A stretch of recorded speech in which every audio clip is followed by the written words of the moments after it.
I don't know if I've ever asked you what was the play call in the huddle with Danny? What did he call? Yeah, bandit right, blue slide, steamers Y7. So I was in the slot to the right. We ran basically all go with me running a cover two post. We actually ran the same play right before it, and I got held at the line of scrimmage and almost made a one-handed catch that in hindsight would have probably run the clock out. So.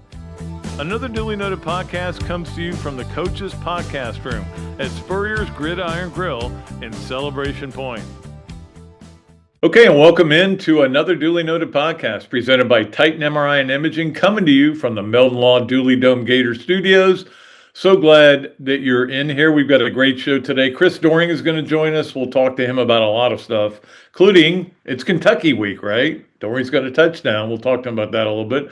Of course, Coach Spurrier on Monday, and then on next Thursday, it's Richard Cross, who does radio out in Ole Miss, does sidelines, does a lot of stuff for ESPN. You see him on a lot of basketball, especially broadcasts. Look forward to talking to Richard about Ole Miss and about Lane Kiffin. And then, of course, we think Urban Meyer is going to join us for our 500th episode.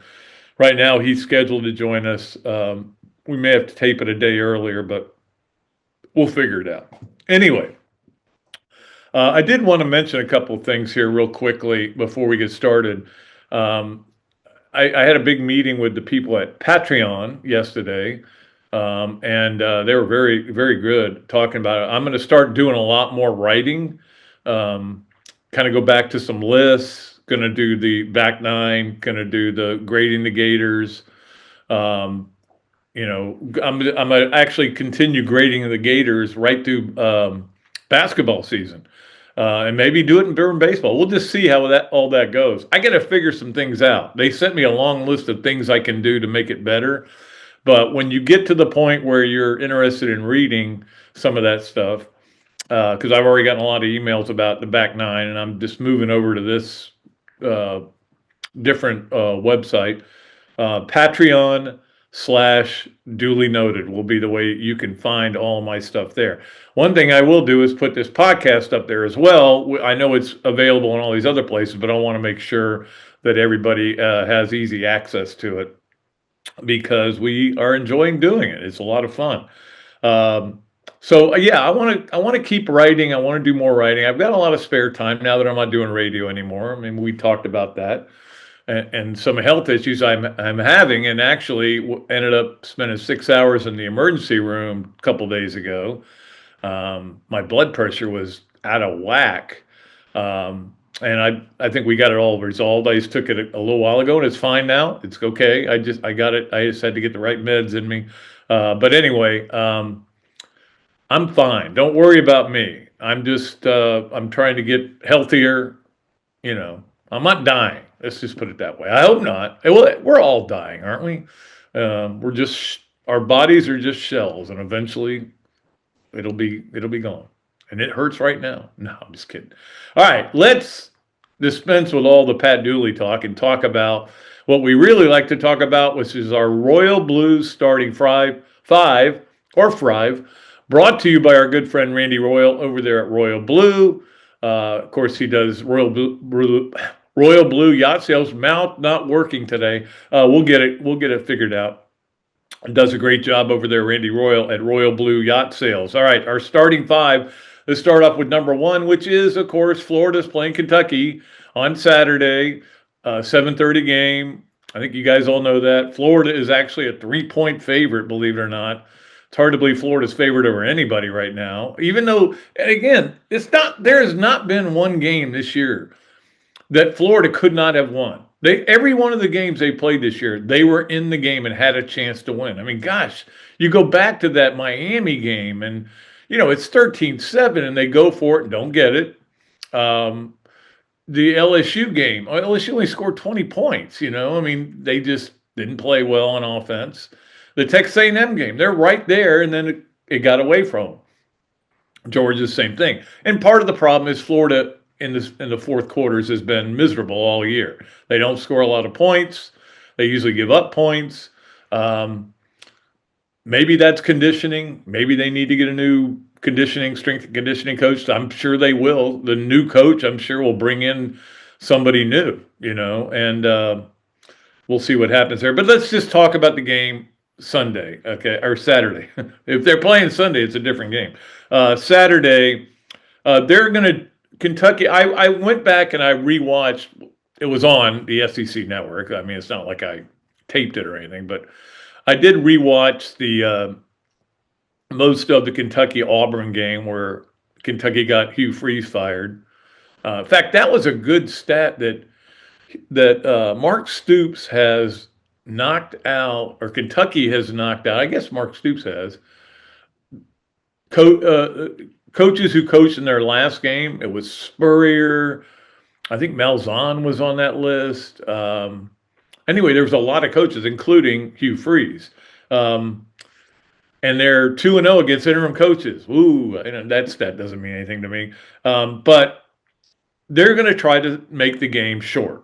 Yeah, I was actually on the radio with Tom Leach earlier, the Kentucky broadcaster, and I said, you may get a 2 hour and 50-minute game because both teams are going to try to run the ball. Look, Florida's in a bad situation. We all know that. We'll get to that in a minute in terms of receivers and everything. But there's no doubt that they need to get the ball to Jaden Ball more. I know that they tried to get him involved in the passing game and it helped, but they still need to get him as many touches as he can handle. That's the bottom line because, Lagway's been very average. I've said that, over and over again. And we'll just see what happens. But I'm calling it a 50-50 game, and a lot of people say, "Oh, you mean either team can win?" Well, yeah, that's true. Also, it's going to be 50 degrees, and it's going to be 50% chance of rain. I don't know that it's going to rain. It may not rain till later, afterwards. But again, I did look it up, though. I did take the time to look it up. This is unusual for Florida to be playing a November game against Kentucky. It used to happen all the time. And for those of you who don't know the story, Jeremy Foley in league meetings said, look, we are always having to go there. The grass is brown. It's cold. It's not fair that we have to go there every other November. And he got it to move, and they moved it up earlier in the season. Now there's back to the end of the season because everybody's just kind of flipping coins, I think, in the SEC office on when you're going to play. But that was a tough game for Florida for a long time, until they just started winning and they found so many different ways to win. And look, Kentucky is in the 10th or lower in almost every important category. They are not a good team, but they're good enough to beat Florida. That's the bottom line. And Florida's certainly good enough to win this game. And even with all the injuries they have, they're still good enough. I mean, Kentucky's got a lot of injuries too. So the bottom line is this might be your last chance to win a game this year. I don't know. I mean, you also don't forget, we just watched the Georgia game and you had a chance to win that game, but you don't know how to win games. Florida needs, if they get up, and I know they won't, but if they get up, they need to keep their foot on the gas. They need to go Signetti on them and just keep trying to score points and try to get, and not say, hey, we're up 10-3. Well, I think that's going to be good enough, because it won't be good enough, at the end of the day. The game is on the SEC network. If you want to go, if you want to watch it, Tom Hart is doing the game. In fact, Tom and I have been texting back and forth about some things. I can't share some of them, but yeah. Well, we've been talking a lot about DJ Lagway. So they're going to want to slow the game down, and we'll see if Florida can speed it up. Maybe Florida just goes. Here's the problem with that, though. If you go up tempo and you have a bunch of 3 and outs, and this is a team that was 2 for 12 last week and has had an 0 for against Miami right on third down. They're not good on fourth down either, but they're not good on third down. I think they're 126th in the country in third down conversions. That's out of 134. That's not good. And that's why they need, whoever they hire to come in here and be the coach needs to understand how to get third down conversions. It's a novel idea, but yes, it would be nice. But if you do go up tempo, you get the ball right back to them, and then they slow it down. You could end up with one of those games where you have, and I've seen these games. I remember not covering, but watching on TV. I was speaking to a quarterback club in, I think it was Daytona. Yeah, and I stopped on the way back in Orlando, and stayed there because it was late. And I watched it was Florida. I mean, I'm sorry, it was South Carolina and Auburn, I think it was. And Auburn, I started the third quarter with a drive that took almost the entire quarter and then onside kicked. And South Carolina with Steve Spurrier as their coach, never saw the ball in the third quarter. Look, I tell you right now, that would be music to Mark Stoops' ears. And that's what they're going to try to do. They're going to try to slow the game down, keep Florida off the field, and we'll see what happens. Look, I don't have any idea what's going to happen. I know. Here's what I hope. I hope that Florida is going to play hard. I hope that Florida is not going to let its chili affect them. It's not going to be freezing. It's going to be cold though, and it's not. And I don't know what the atmosphere is going to be like there. I mean, Florida's lost the last 2 times they've gone there. Probably a little bit better Kentucky teams in this one. Kentucky's got a quarterback problem with a freshman at quarterback, although he's gotten better, as he's played more. But they've gone on to a long streak of striking out on portal quarterbacks. But anyway, so we'll see what happens. Let's get to number 2 on our Royal Blue starting 5, which is obviously, I mentioned earlier that this might be their last chance to win a game this year. And of course, that would mean they would go 4-8. Nobody would be happy with that. But what are you going to do? You fire the coach? No, you're not going to fire the coach. But it's also not their last chance to win a game because we've seen how well they play against good teams. We saw them beat Texas. We saw them be right there with Georgia. We saw them be right there with Miami. We saw them be right there with A&M. Just can't finish. They're not a team that can finish. But they could win 3 more games and go to a bowl game. Now, my question is, do you really want to go to a bowl? Do you want to go to the Gasparilla or the Birmingham or one of these crappy bowl games? I don't know that fans really want to watch these guys play anymore in a bowl game. Not only that, but you're down so many players. I don't know. If going to a bowl means that you have that extra spring practices, did that help Florida this year? Of course not. If your quarterback's not there, it's not going to help you. That's one thing. But now the news is that Trey Wilson's out. I don't know where he got hurt. It may have been in practice. I haven't delved into that, but don't forget that when the last play of the game was a pass to him. Last play that mattered. And I didn't think he got hurt on that play, but maybe he did. And maybe it's just something bothering him. Maybe, I don't know if any of these guys are pulling the opt-out and saying, oh, my leg hurts, I can't play. Dallas Wilson had that foot problem before the season, and now he's got it again, and he's out for the season. So it seems kind of odd. Maybe it's broken. Maybe he needs to get surgery. I'm not accusing anybody of opting out. I'm just wondering if anybody has opted out. And that is going to come down to the other thing about this game. Is Florida going to be mentally there? They were there. There's no question. They came to play against Georgia. No doubt about it. And I think they've come to play in every game this year. I don't think they're coached particularly well. It's a hard word to say sometimes. But I don't know. Maybe you guys can tell me. Do you want Florida to go to a bowl game? Do you want them to win the last 3 games down the stretch here? Beat Kentucky. You're probably not going to win at Ole Miss. You can beat Tennessee and FSU. I mean, I have no doubt you can. Question is, will you have enough healthy bodies? Are you running out of players? Are you running out of enthusiasm? I mean, I'm not in their locker room. I'm not on their practice field, so I don't know. We'll find out. I think this game will be a good test of character for this team. And everything we've seen is that this team has great character. So let's see if they have it for this game. All right. Let's get to number 3 on our Royal Blue.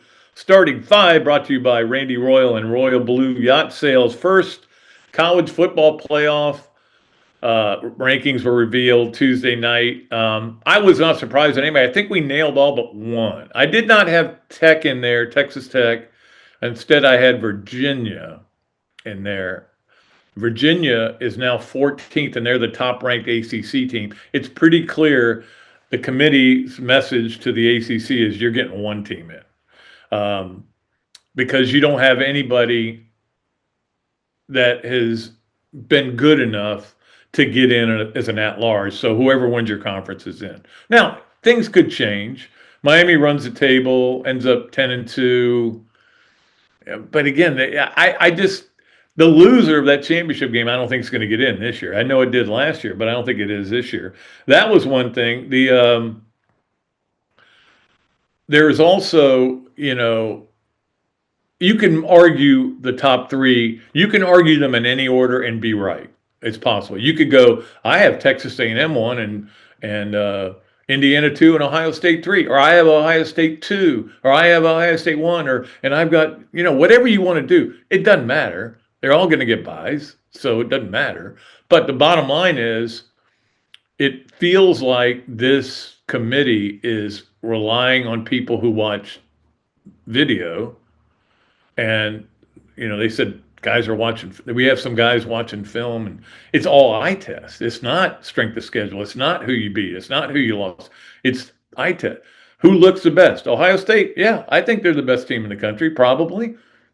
I can't wait to see that Big Ten championship game, too. But, assuming it's Indiana and Ohio State, and they both go in there undefeated. I don't know that the game is going to matter, but it'll still be fun to watch. Because they're both still going to get into the tournament. And then we've got a lot of coaches out there. I think Sarkisian's one. I think Rhett Lashley. Other coaches that are complaining about the college football playoff committee and that they're not doing it the right way. They're getting it wrong. And, look, it's what it is. What it is. This is another reason to expand it. But if you expand it, all it's going to be is more. And this is, somebody made this point. I can't remember who it was. I would give them credit, but I can't remember who it was. But this was a great point, that if you expand it, it's just going to get more coaches fired. You would think it would be the opposite. That if you go to 16, eventually, more coaches are going to make the playoff. But the fact that you can't make a 16-team playoff is going to get you fired. So, right now a 12-team playoff seems to be getting more coaches fired. We're sitting here with a quarter of the SEC coaches fired, before November 1st, I think it was, yeah, or on November 1st. But that's the weird. That's the thing. I mean, I don't know what the answer is here. Everybody who complains, just shut up. If you're complaining about it, just shut up. Just coach your team. Worry about them. Let the committee figure it out. They're going to have 12 teams in there. And I know that, like, if you're sitting there at number 12, which I think is Texas, and 11's Oklahoma, whatever that, I think that's the way it was. Both of you are out if it was today, because somebody will get a team in from the group of 5 or a group of 6 now, and somebody will get a team in from the ACC. So 2 of you are out. Now, I think if Virginia wins out, they'll end up obviously in the top 12, and that wouldn't knock anybody out. But it's always fun. I'm not one of those guys who says, I can't believe they do the polls early. I can't believe they do this reveal so early. It's fun. It's something to talk about. I talk on this show for a living. That's all I do anymore. This is my main thing. And then I mentioned the Patreon stuff that I'll be getting into.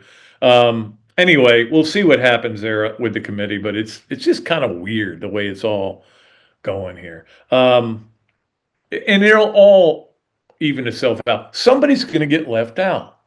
Somebody gets left out of the NCAA basketball tournament. They've got 68. They're talking about expanding to 72, maybe 76, maybe trombones. I don't know.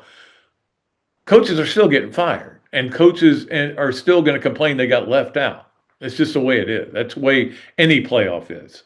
All right, let's move along to number 4 on our Royal Blue starting 5.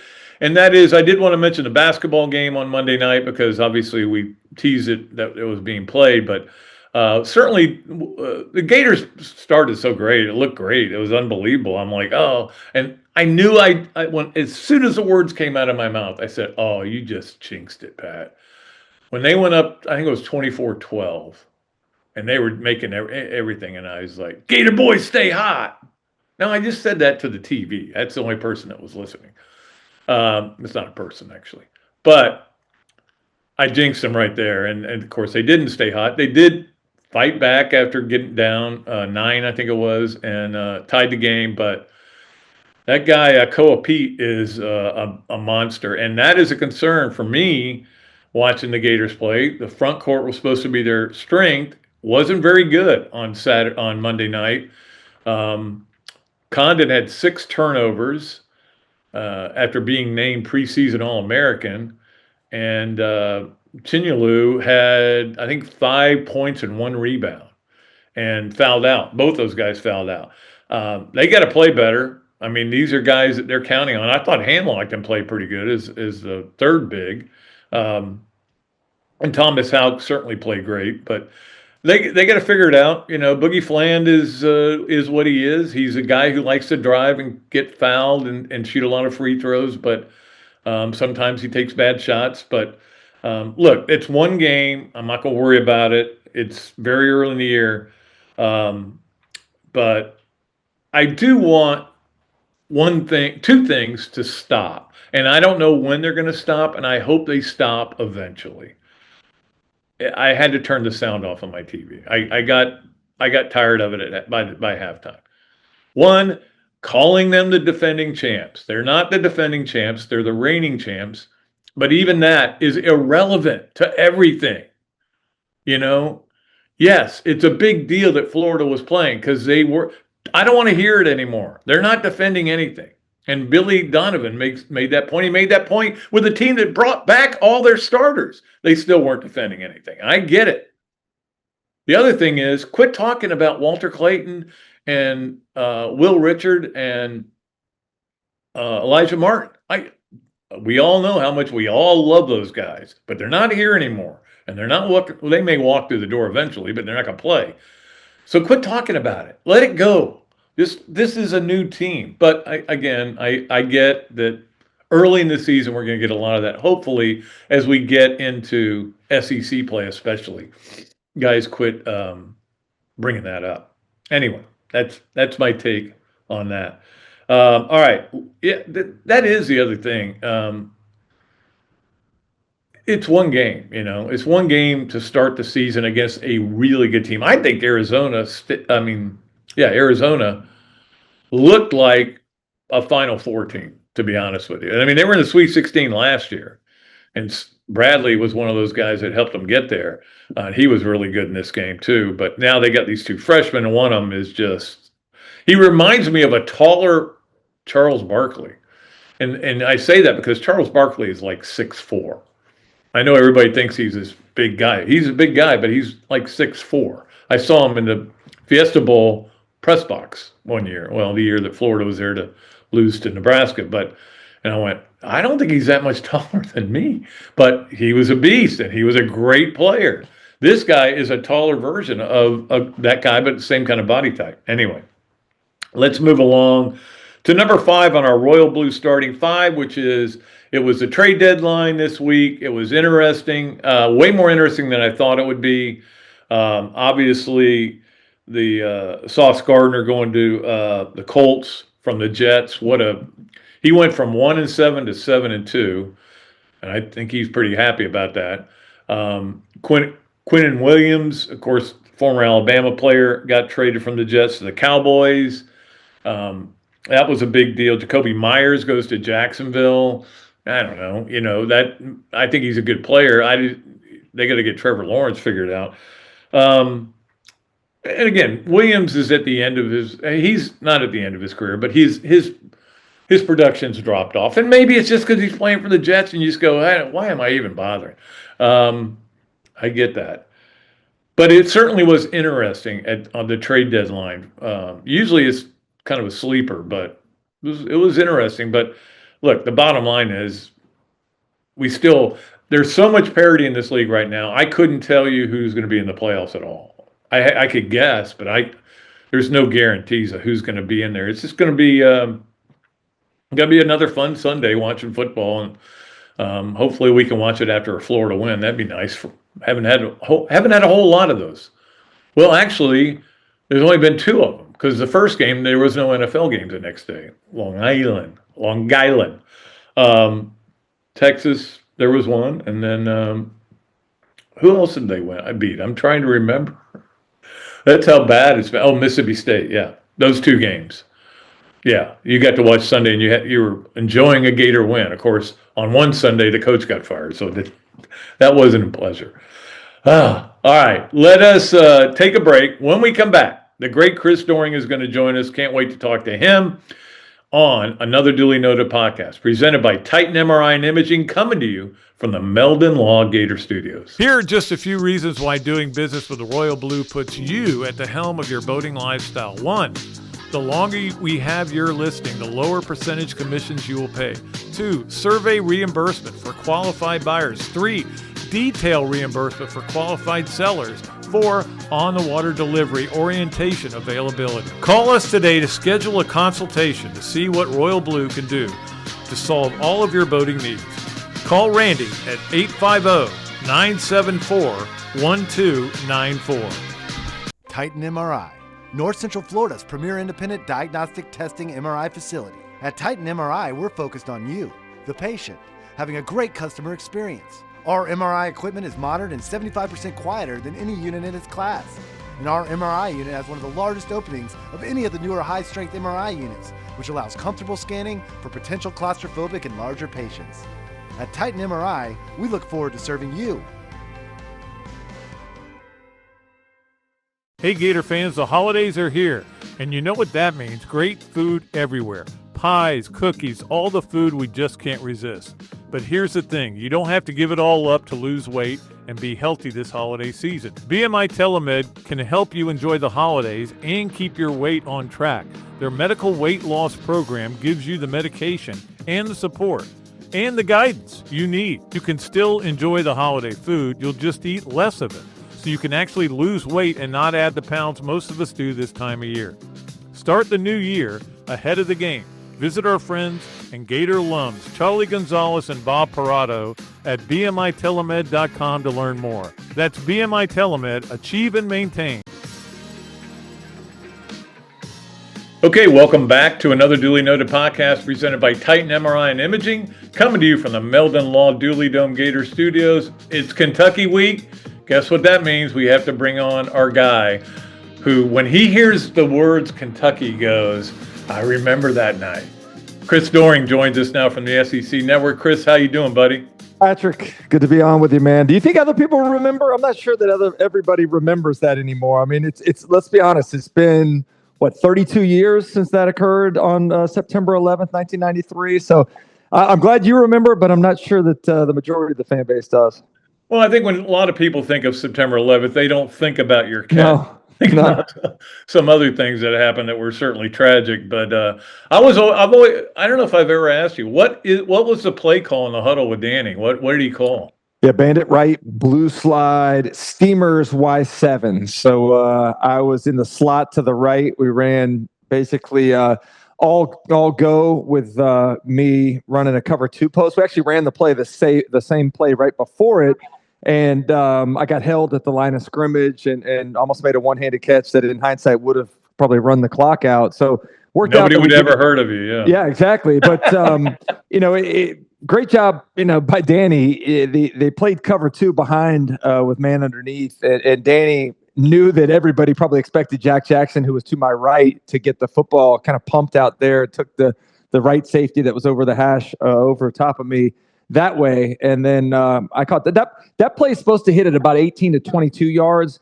if you go back and look, we were on the 28-yard line. The ball seemed like it hung in the air forever, and it caught it around 2 yards deep in the end zone. So much deeper. But again, I think that speaks to the other threats that were around me: Harrison Houston, Jack Jackson, all those other guys, Aubrey Hill, and probably the least likely receiver to be targeted in that situation. Yeah, the skinny white guy. Yeah, it was throwing the ball to him. Yeah, it's a great. I mean, it's obviously changed a lot of things. Changed Mick Huber's life. Changed your life. Yeah. But again, you did a lot of great things after that. That was the funny part about it. That was the only thing you did. Yeah, Pat, I caught my first career touchdown in that game early in the fourth quarter. I thought that was the pinnacle of everything I'd ever grown up. I got a chance to start that game. It was my first start. Here I am playing for my childhood Gators, starting in an SEC game. I catch a touchdown for the Gators. I think that's everything that I ever dreamt of, and little did I know I'd have the chance to come back and catch the game winner with 3 seconds left. And it did. It changed my life. The walking on campus, on Monday was a very different kind of experience. Listening to professors talk about me and have no idea that I was even in their class. So it was different. But I caught 29 more touchdowns after that. But that's the one that most everybody kind of thinks of me and kind of connects me with. You and I have joked about what if you dropped that pass, and I had Danny on a couple of weeks ago, and I said, what if you had overthrown that pass? Just the what ifs. What if Spurrier loses that game? I mean, everybody's like, well, I don't know, maybe. We just experienced this. What if DJ Lagway hits J. Michael Sturdivant behind like that against Georgia in that scenario? You hit that pass, that could change the trajectory. Like Coach Spurrier always talks about that win against Kentucky changed the course of our, of the history of Florida football. Because remember, they used to call us roadkill. We go on the road, whether in 1991, losing at Syracuse and losing, with this, we threw 7 interceptions, probably should have lost that game. That would have got us out of contention to win the SEC championship probably. And that it did. We figured out how to win. We just watched Mississippi State figure out how to win in the fourth quarter against Arkansas after dropping 3 tough games in the SEC. It's an acquired skill, and I think we learned that night, despite the 7 interceptions, how to win, how to face adversity, and keep battling. Let's talk about teams that don't know how to win, and that will be the current Gators, and that is what I took from that game Saturday. And I'll talk to you about the one-footed throw that DJ Lagway threw in a minute. But Florida doesn't know how to win yet. They haven't figured out how to win games. Now, I know they beat Texas. I get that. And then the next week they got, steamrolled by Texas A&M in the fourth quarter. I don't think this is a very good fourth-quarter team. But Georgia does know how to win those games. They're in them a lot this year. And they figure out a way. I mean, they've lost one game by 4 points. And, that – Kirby Smart knows what he's doing in those situations, and Florida, Billy Napier didn't know. And I'm not blaming Billy Gonzalez for it, but this team has to learn how to win. And I made the comparison on SEC football final Saturday night. You witnessed the direct illustration of a team that thinks they can win versus a team that knows they can win. And you remember those teams that I was on with. We knew we were going to win. We knew we were going to find a way to win. That was a shock when you lost. It was it comes from being in those situations and having success. And Florida hasn't had enough fourth quarter success. I mean, we almost saw the same script from the USF game play out against Mississippi State, where you have a lead, you give up some plays defensively. I mean, USF was driving to kick. Mississippi State was driving to kick that game-winning field goal had they not thrown the interception there. So I think that this team has to figure out how to win, but some of that comes from the infusion of confidence from the coaching staff. Although in the moment I thought that Florida should have kicked the field goal on 4th and 1 just from momentum standpoint, I can understand why they maybe went for it. I didn't like the play call necessarily, but I think once you win a game like that, like it helps you going forward. And Georgia is comfortable being uncomfortable in fourth quarters. I'm not sure Florida has that comfortability yet. Let's go to DJ Lagway. And I wrote this this week, and I talked about it on the Monday podcast. And at the end of the day, right now, DJ Lagway is a very average quarterback. And that's, you need an elite quarterback. We thought he was going to be elite. But you see, even like on the last 4th down play, he's going to throw it to Trey Wilson no matter what, right? Right behind him, I think it's Tank Hawkins. Somebody is breaking out on a deep out pattern and wide open. Yeah. He was going to throw it to Trey Wilson, and he picked. Who would have cared if he got it picked or not? But at that point, I think, and again, the one-footed throw, if he throws it, Sturdivant's Lindsey Scott, right? Yeah. Pat, I love DJ Lagway. I think he's a great human being. I think he's been a great representative of the University of Florida. We're living in a different age of college football where these players are not college kids. They're professional athletes getting paid a lot of money. And with that pay that they receive, there's an expectation. With much is given, much is expected, right? So, we can criticize these players a little differently. And it's not that he's a bad quarterback. He just hasn't grown from where he was last year. Maybe that's partly because he missed spring and because he wasn't available for a lot of the OTAs and missed the beginning of camp. Maybe it's because he's not being taught the right things.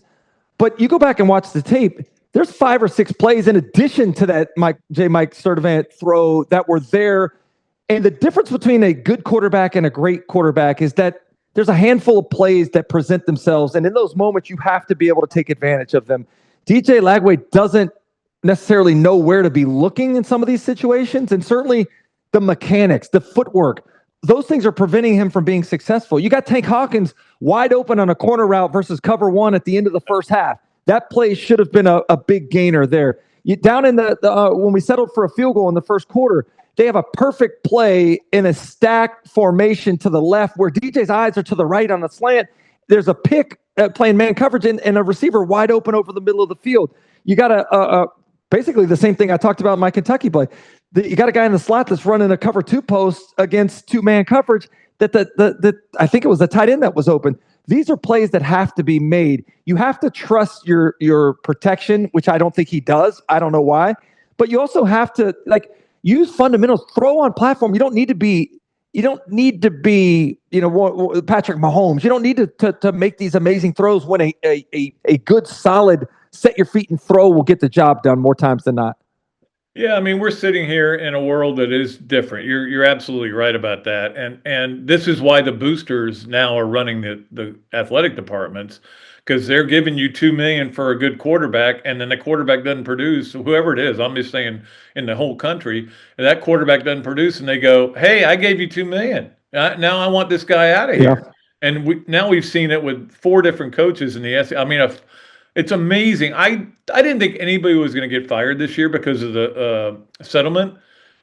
Now we've got a fourth of the conference is looking for new coaches. It's unbelievable. Well, Pat, I don't think it's done either. There was some pent-up demand because no new coaching changes took place in the offseason from 24 to 25. So I think it was inevitable that we were going to have some.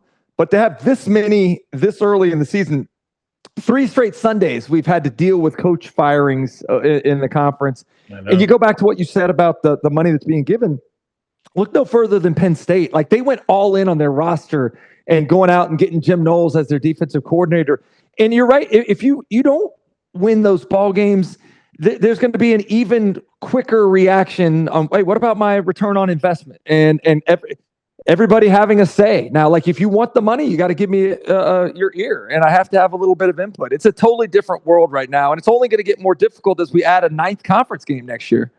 Exactly. And again, I talk about Zook luck all the time. Ron Zook had the worst luck of anybody, and I think Napier's had a lot of that too, where he couldn't. Obviously the schedule that he was handed, nobody should have to play that schedule, but there he got a lot of breaks that went against him, and I thought, well, maybe it'll be different now that Billy Gonzalez is in there, but he didn't get the breaks either. I did think both calls were the correct call, only because when you rule J. Michael Sturdivant as not catching the ball, I didn't see enough to say he did catch it. Yeah, I think he caught it, but I'm with you. I don't think there was enough to say that. If it would have been ruled a catch on the field, I don't think it gets overturned to an incomplete pass either. So it's unfortunate, but again, that you don't leave it up to question. Throw the football down the field. Not only is it a completion, it's a touchdown. So these are plays that you have. The great ones in Florida. Danny Warfel made the throw. You think about what a couple years ago with the one against South Carolina, Graham Mertz made the throw. Like they're you have to make those plays. Kyle Trask made the throws. Trask made the throws. Like that's the differentiation between guys that become legends at schools and guys that are afterthoughts when it's all said and done. It is. It's pretty amazing right now to think. Did you think that Florida looked like a different offense at all? No. I didn't see anything different. I did see one thing different, and they ran the ball with a quarterback. Well, focusing on getting Trey Wilson the ball, and I think that's a direct reflection of Billy Gonzalez taking over, the guy that's with those receivers every single day, understanding like Trey Wilson's one of your best players, and focusing on getting back to feeding him like they did his freshman year, I think was important. But Pat, the bottom line is Jaden Baugh is your best player. Jaden Baugh's got to get more carries. I know they got him involved. Catching the football a little bit more. He was returning punts as well. That speaks volumes about how much you trust him. Go back and look at the number of carries in SEC victories against Texas and Mississippi State. He got the number of carries he needs to be more effective. He's an old school back that gets better and better, and defenses want to tackle him less and less as the game goes on. He needs to be fed early and often against Kentucky on Saturday. Yeah, that's why you on 4th and 1 you should have bootlegged, right? Do something other than, especially after like that. I wonder, you saw Georgia's defense shift, right? To clog up the A gaps on both sides. I wonder in that moment if it crossed Lagway's mind to call a timeout there, to stop and regroup and like, I feel like Danny would have checked, and maybe that's a coaching thing. Maybe that's just an intuition thing. But I feel like at that point in time, you either check or call the timeout and get to a play that's going to work. That had no chance of working once Georgia shifted. Chris Doering, our great friend, joining us on the Big Mills Cheesesteak Zoom line. By the way, you said that play that you caught was blue slide was in there, and I know what blue slide is. It's a protection, right? Correct. Yeah, every once in a while, I'll just go blue slide Lonnie to Coach Spurrier, and he goes, "How do you know what that is?" Yeah. You said it enough. I am. Shoot. Well, I was going to say 30 years removed from playing from Coach Spurrier, but I did have that year in Washington with him, and I can still remember all of the verbiage. Everything that I look at football wise gets converted into Spurrierism. Like how it was called at Florida. That was what was so great about playing at Washington, was like it was back to my natural native language, and I'm helping everybody else figure this out. It was such a cool season, man. Yeah, it was fun. I actually covered your opener that year. Yeah. In fact, I went up there and did a big story on Steve, and you and I and Noah were playing golf one day, and I hit a great drive, and I looked over and go, "How about that, guys?" And you guys were both on the ground. I'm like, oh, there was lightning in here. We almost got struck. That was the back of my the hair on the back of my neck stood up, and like that's what they say. Like as soon as you feel that, you're about to get struck by lightning. That was what at that point we said we're going to the bar. We're done. we were getting close. It was like 15 or 16, and we're like, we can make it. No, we can't. Nah. Let's get out of here.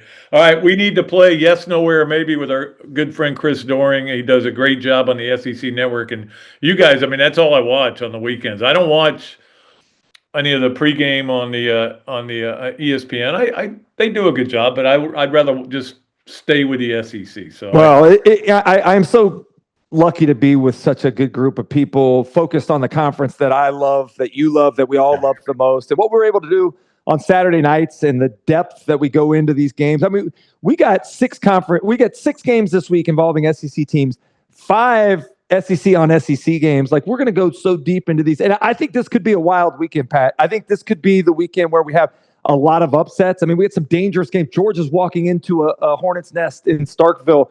Look at, I think Vandy could face quite the test against an Auburn team that plays loose. Missouri at home against Texas A&M, even without having Bo Perbula, could be dangerous with Zollers in there. I think you're going to see some shakeup in the league this weekend.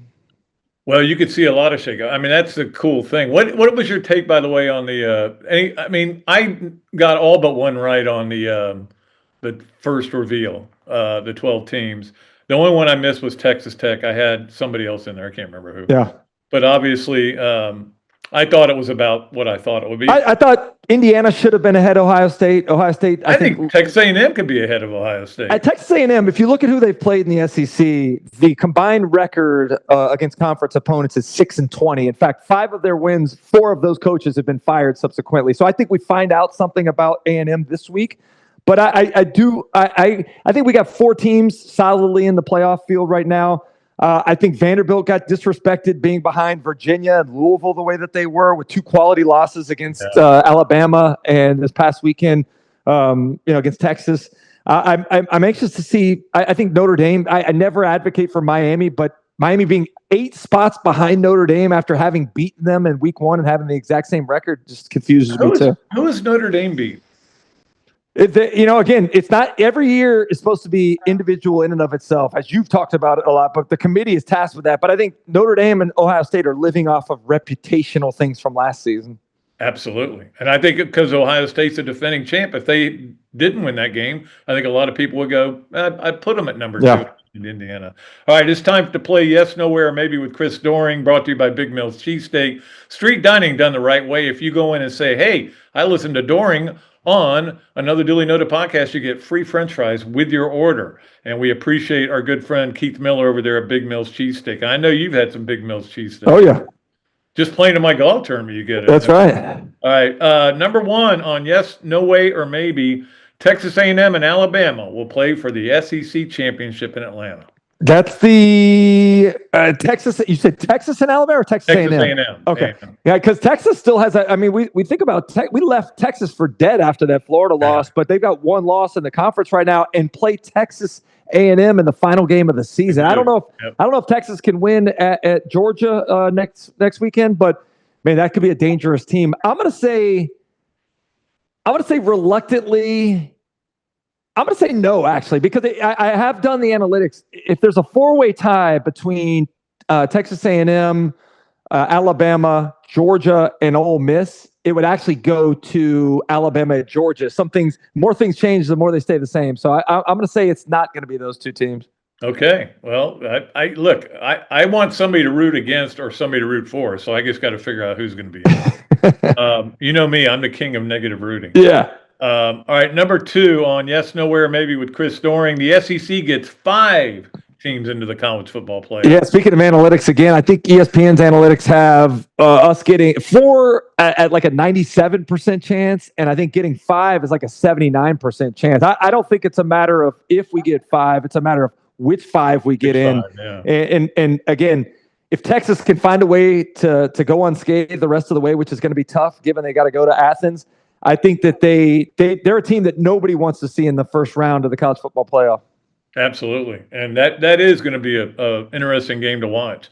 Finally, on Yes, No Way, or Maybe, number 3, you never could imagine a scenario where Florida football would have 6 losing seasons in 13 years, which is about to happen.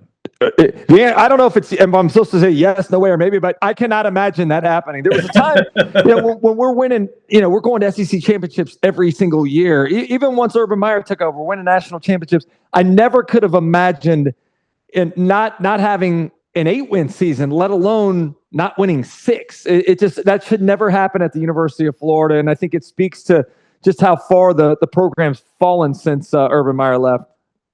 Yeah, I mean, even Zook won 8 games. Dude, that's the thing. If you could go back and judge Zook more with better perspective, not like following Spurrier, yeah, exactly. I mean, Zook did a much better job than what we've seen some of these coaches in the time since Urban left. It is amazing, and it's hard to believe that we are in this cycle that they can't spin out of. Don't forget, 3 of these losing seasons are going to be with Billy Napier as a head coach because he gets credit for this season. But hey, it is what it is. But hopefully they get a guy in here. And I know you've been asked this question a couple times. Who's the next coach? Yeah. I'm not even going to bother asking you because you don't know. I don't know, and that anybody that says they know is lying, right? You may think that you have some information, but nothing's been like.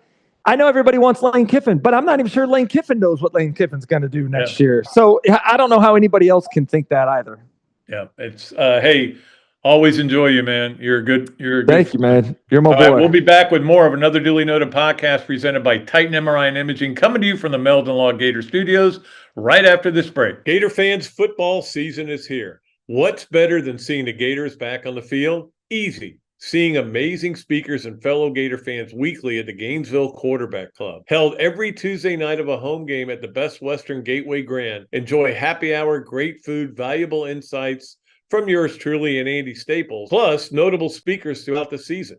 As the oldest Gator booster club in the world, Gainesville Quarterback Club gives you access to elite speakers like coaches, NCAA football insiders, Gator greats, and more. Share your passion for Gator football with hundreds of other members at weekly in-season meetings, home tailgates, and special events throughout the year. Join the Gainesville Quarterback Club today. Email the club at membership@quarterbackclub.org or visit thequarterbackclub.org. Or better yet, just give me a call and I'll get you to the right people. Meldon Law has been serving personal injury victims since 1971. In those days, Jeffrey Meldon's presence as an attorney in the music scene dubbed him with the nickname the Hippie Attorney.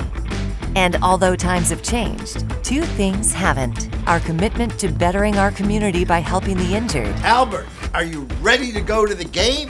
and our love for the Florida Gators. If you bleed orange and blue, Meldon Law is the firm for you. Adams Rib Company has been a staple of Gainesville for more than a decade and a staple of the Dooley house ever since Kelsey's teeth came in. The first time I walked into Adams, I told my daughter that the green beans are always a test of a great barbecue restaurant, and they were perfect. You know about the ribs that melt in your mouth, and my favorite, the turkey plate. But be sure to go in on Fridays for Nana's Fish Nuggets. They will melt in your mouth. Adams Rib Co., a Gainesville great. Okay, welcome back to another Dooley Noted podcast presented by Titan MRI and Imaging, coming to you from the Meldon Law Dooley Dome Gator Studios. Appreciate Chris Doering. Good dude, man. He likes to say, whenever he speaks to clubs, he always likes to say that I gave him his start in the media, because we used to have this radio show back over on, what was the name of that station? Anyway, whatever it was, 97X, that's what it was. Dog Boy turned me on to so much new music. I love that guy. And we did a show there, and Chris would come in. I'd get Chris to come in and do the show with me when he was not playing in the NFL. And that kind of got him going. And now he's a legend, a celebrity. He's big time. All right.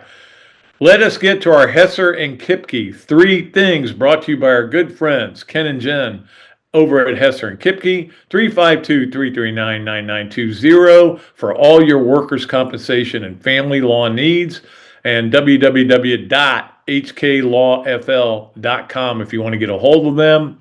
Hesser and Kipke are 3 things. Number 1, LSU has an AD. It was their assistant AD, who was their interim AD, and now he's their real AD. And his name is Verge Osbury. It's interesting. I whenever I see him or hear about him, I go back to, so it would have been 2007. I am sitting at the Florida LSU game in Baton Rouge, and Verge is sitting next to me. I'd never met him. We talked a lot. We talked throughout the game. We talked about different things. I thought he was a great dude, man.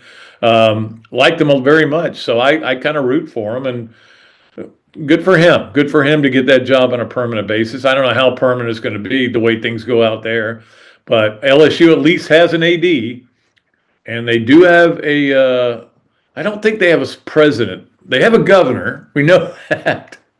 But they don't have a coach either. So we'll see how all that goes. It's going to be interesting. Again, I don't know that, the governor came out and said that Scott Woodard wasn't going to make that hire. I don't know that Verge is going to make that hire either. I think they're going to get people together, and they're boosters and everything like that. And we'll see what they end up with. That is going to be and like everybody comes to me and says, "Oh, who do you think it's going to be?" I got asked that today with Tom Leach, and I go, "Look, I have no idea. I have no idea who's going anywhere. I can guess. I can tell you. I think Kiffin's going to stay at Ole Miss. I think LSU's going to end up hiring John Sumrall because that's all they can get. I think that Florida's going to end up with Drinkwitz. I think James Franklin's going to end up at Virginia Tech, although he apparently has already interviewed there and is waiting to see how everything else shakes out and whether other people are interested in him. But I don't know. I mean, I think it's going to be one of the more interesting coaching searches all over the place because it's Virginia Tech, it's obviously Penn State and four SEC schools. Is Arkansas going to just keep Petrino or are they going to go after? If I was Arkansas, I'd hire James Franklin. I think that would be a good fit for them. But who knows what's going to happen there. Anyway, we'll see what happens. And like Chris just said on the show, anybody who tells you they know who Florida's next coach is going to be is lying. Now you're guessing is what you're doing. There's been no offers made. Look, if you go to the Jimmy Sexton super agent and you say, what would it take to get Lane to come here? And he says 14 million. Then you go, okay, at least we have that number. That doesn't mean you've made an offer. You might have said, well, we can come up with that. All right. Anyway, I'm kind of going off on a rant there. All right, let's get to number 2 on our Hesser and Kipke 3 things. Interesting story if you're a hockey fan. We don't talk a lot of hockey here. But Alex Ovechkin got his first player to ever get 900 goals in his career. He'd already broken the record, so it's still a milestone. The interesting thing was the goaltender for the other team, whose name I have no idea who it is. But anyway, he snuck the puck down into his waistband. I think he was going to try to sell it, or maybe not sell it, but put it up in his house and go, this is the 900th goal, and it would be a huge collector's item. But they came to him and said, you need to give it back. This is his 900th goal. He wants it in his house or the NHL Hall of Fame, which I don't really know where it is. I know the CFL Hall of Fame's in Toronto, but I don't know where the NFL or NHL Hall of Fame is. Anyway, that was kind of a funny story. Let's get to number 3 on our Hesser and Kipke 3 things. LIV announced that they're going to 72 holes. They're getting away from the 54-hole format, which is interesting to me. LIV is a joke. I mean, I still don't like it. I don't watch it. But, somebody made a good point the other day about LIV, and that they made their player of the year, John Rahm, who didn't win a tournament this year. Not one. They had one guy, Joaquin Newman, who won 5 tournaments. He wasn't the player of the year, though. They just want to give it to a big name. They probably put it in his contract. He's got an NIL deal. Boy, these guys have great NIL deals. But I would think that when they were doing these deals, they were saying, I got to play 3 rounds, too. That's pretty cool. Now they got to play 4. Maybe I don't know if they were pushing it. So maybe you can get me to watch playing 4 rounds if you stop the music. And Cardozo used to give me a hard time about this. He goes, when you play, you like to listen to music. Yeah, but I'm the only one listening to it. I don't have to hear it all over the golf course. I just don't think it's conducive to, I don't think it bothers people, but I don't think it helps. Stop that. Stop making guys or letting guys wear shorts. I mean, it looks stupid. To be honest with you, I know that a lot of people feel like shorts. I never wear long pants while playing golf, even if it's cold. Stop with the team stuff. It's dumb. Make it a real golf tour, a competitive golf tour against what you're doing, what you're going up against in the PGA Tour. Do that. That's all I'm saying. You do that, and I'll watch it. I still like to watch these guys play, but I don't want to watch it the way it is now. It's a circus, and nobody's taking it seriously. At least I'm not. All right, that's our Hesser and Kipke 3 things. Let us move along to our Los Linderos smooth move of the week. I'm sorry. I do get confused what day it is. It's Thursday, so it's a smooth move of the week. It is brought to you by our good friends Los Linderos Tequila. Go beyond with my favorite tequila and with Urban Meyer's favorite tequila. The smooth move of the weekend was, and again, we got a lot of golf stuff on here, which is just coincidental, but it's the American Junior Golf Federation, whatever it is, giving an All-American award to Charlie Woods.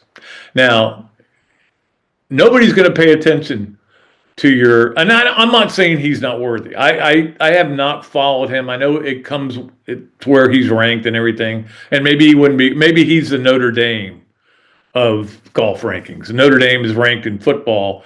I don't think they should be in the top 12. I mean, who they beat? Not, to me, nobody.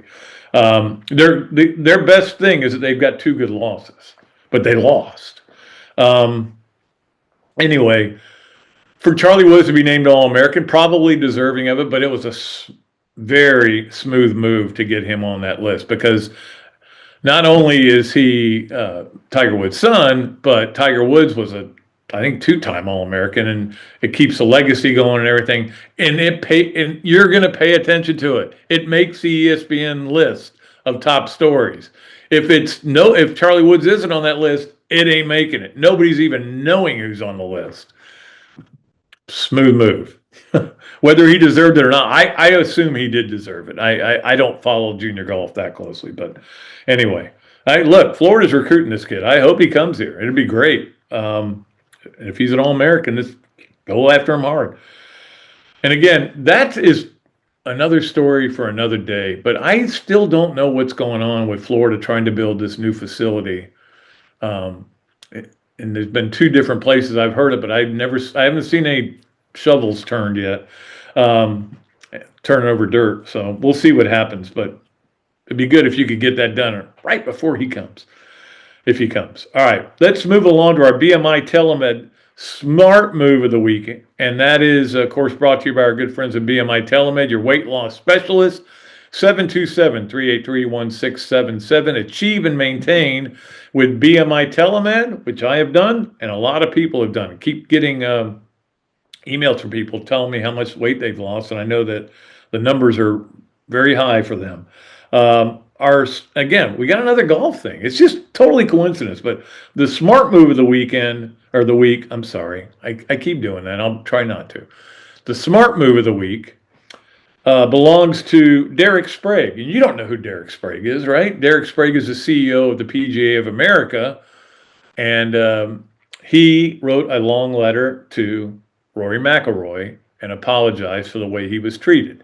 Yes, New York people showed their butts during the Ryder Cup. It was too much. You want enthusiasm. You want everybody to get excited. If they want to shout USA, but you don't need people taking shots at Rory and his wife, the same Rory that you're probably rooting for the following week or whenever he's playing. I know he's playing this week at Dubai, I think it is. So it was a smart move to make that apology, and then Rory talking about it during his presser for the tournament he's playing in this week. That's good. That was a good move because it was boorish behavior.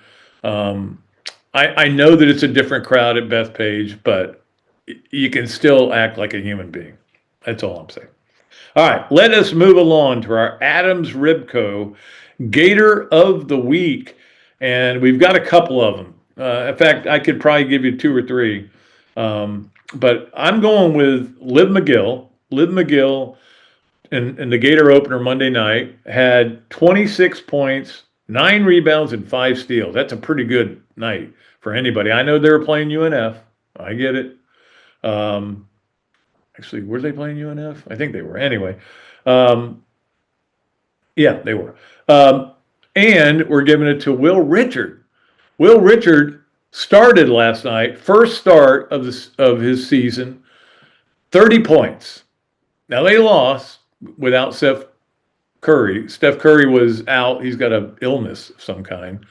And I guess Will started in his place and responded, 30 points. And it wasn't like he took a ton of shots. He had a great game. I'm so happy for him. I'm happy for all those guys. And again, I just said we don't want to keep talking about these guys. We can talk about them when they're in the pro. We'll talk about them at that level because it's not going to do any good to want them back. They're not coming back. Will Richard is one of my favorite players ever at Florida. And so is Walter Clayton, though, to be honest with you. Anyway, he had 30 points. So Liv McGill and Will Richard are our Adams Ribco Gators of the week. Don't forget, tomorrow is Nana's Fish Nuggets Day. You need to go in there and get those fish nuggets. But You go in there and get ribs anytime. It's a good day for you. All right, let's move along to our Leonardo's at Millhopper quick pick. I did hear from Carlos Valdez. Appreciate Carlos. He lives in Athens. He said he probably doesn't need the $25 gift certificate. But I'm going to send, if you want to send me a hat, so I'm going to send him a Bob Dooley Invitational hat signed by me, yours truly, and we'll get that in the mail to Carlos, and I tell you what we'll do. We'll put that $25 gift certificate towards the next pull. So that means the next time you get a pull, it'll be $50 worth of Leonardo's. Now that is going to buy you a lot of pizza or a lot of Duels sandwiches. Chicken Parmesan. It's great. I was just over there yesterday, dropping off some stuff with him and with Christy Gibbons at Stop Children's Cancer. Their tournament is next Friday. Kyle is trying to help with another tournament down at Golden Ocala. So I just have a lot of stuff left over from my tournaments, and I don't know that we're going to have another one. We may. I'm just waiting to see. But I wanted to go ahead and get it out of the garage and get them and help them. I'm trying. That's what we're doing in lieu of having our own tournament, which I've explained the reasons we didn't. We're trying to help other people with tournaments. We've already helped, obviously, the Kira Grace. We'd helped them with a lot of stuff. We got them a lot. We got everybody a lot of stuff. The stuff I gave to Christy was really good, and I think she's going to be able to use that. And I'll be playing in that Friday. That'll be fun. All right. Anyway, our Leonardo's quick pick to qualify. Most of you, I think, made it last night with that game. But anyway, we're going to give you two games. No over-unders, just pure picking. Florida giving 3 at Kentucky. FSU getting 2 at Clemson. That's an interesting game, too. It's not interesting in the big scope of things. It's just, Clemson is 1-5 at home this year, which is unbelievable. 1-5 at home. I think that's right. I heard Nicole Auerbach say that, so I guess it's right. 1-5 at home, but hopefully they can go 2-5 at home. So Florida at Kentucky. Kentucky's getting 3. FSU at Clemson. FSU's getting 2. Just send those picks in, and if you get one right, we'll qualify you, because it doesn't matter how many people we qualify. But now I think the purse has been up to $50 worth of gift certificates. Now you guys are excited. So just send them to patrickdooley54@gmail.com. That is the website or the email address, patrickdooley54@gmail.com, and we will register you if you win, if you get that. All right. That is our Leonardo's at Millhopper quick picks. Thanks to Kyle. Let's move along to our Gallo Car Wash Sponge of the Week. Our Sponge of the Week is brought to you by our good friends at Gallo Car Wash, where we get all 3 of our cars washed. In fact, Kelsey got her car washed Wednesday at Gallo, came home, and our lawn people were here. They usually come on Monday, but they came on Wednesday, and now her car, she had to take it back to Gallo and get it done again. So she's really proud of her new car. She's very excited about it. But they do a great job over there. All right, our Sponge of the Week is Florida's football team. Now, here's why. This is going to sound dumb to say that, but here's why. Florida is 3-5, right?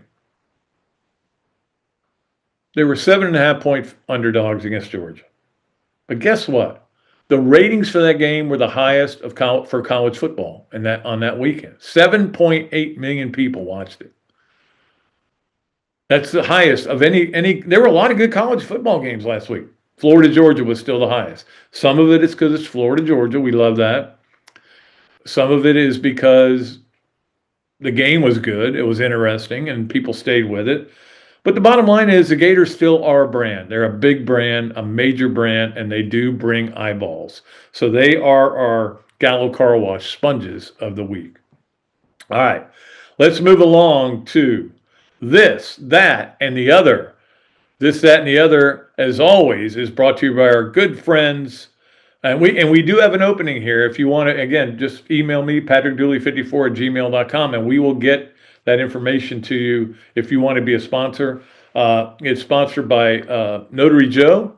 Of course, Notary Joe does a great job coming to you to a mobile notary, man. I never even heard of it, but when Joseph Newton called me, I said, yeah, that's a great idea.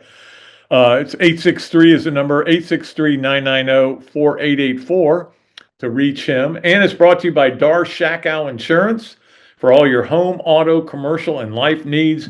Reach out to Dar Shakow, John Dar Jr. doing a great job over there. Appreciate him. All right, or this, that, and the other. Number one, my daughter Kelsey was very excited about basketball starting. Kelsey was at the SEC championship game in Nashville. She was at the Final Four in San Antonio. What a great life she has. I let her do a lot of things, and she kind of does them vicariously. So she does it, then I can talk to her about it, and I'm not going, obviously. So she couldn't wait for the season to start. She was excited.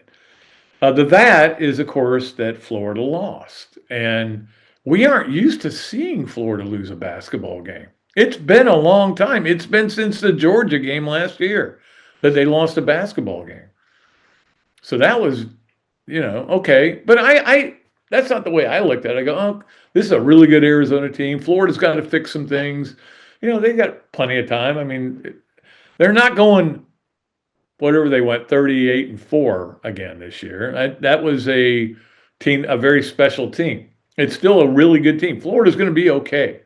But the fact that they were in the bracketology as a 1 seed already, everybody kind of needed to pump the brakes on that a little bit.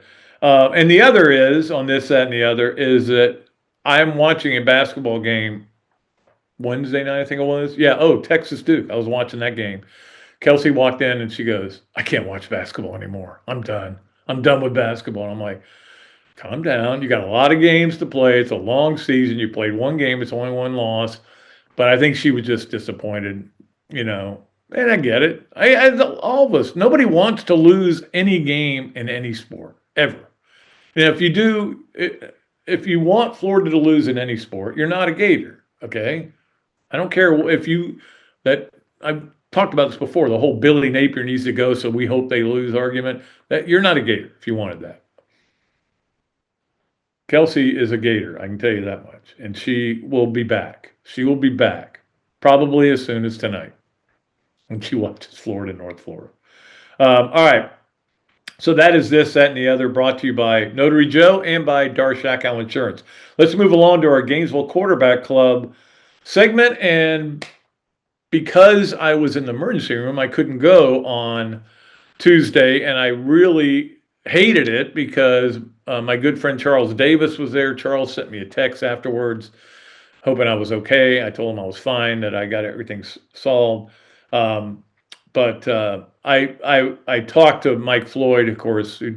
He and I and Dr. Pete and some other people have worked hard to get a lot of good guests. And Charles was the guy I really wanted them to have. And he said he just knocked it out of the park. I'm sure he did. He's just a great guy and really, really good dude, even for a Tennessee guy. This week it's Noah Brandeis. Now that'll be fun. I am going to make sure I'm there. Again, I don't know. I could walk out and get hit by a bus tonight. I don't know, but I will be there for that to see Noah and look forward to seeing him. And I'm sure he'll have some great stories. I was thinking about introducing him as Fat Dog, but I don't think I'll do that. I'm too nice. And he's not fat anymore, but he was a little chunky when he was a player. And that's the first time, maybe I'll introduce him as the first time he came over to my house, my apartment, he and Doering. And we were having a party and they came over. They were still playing.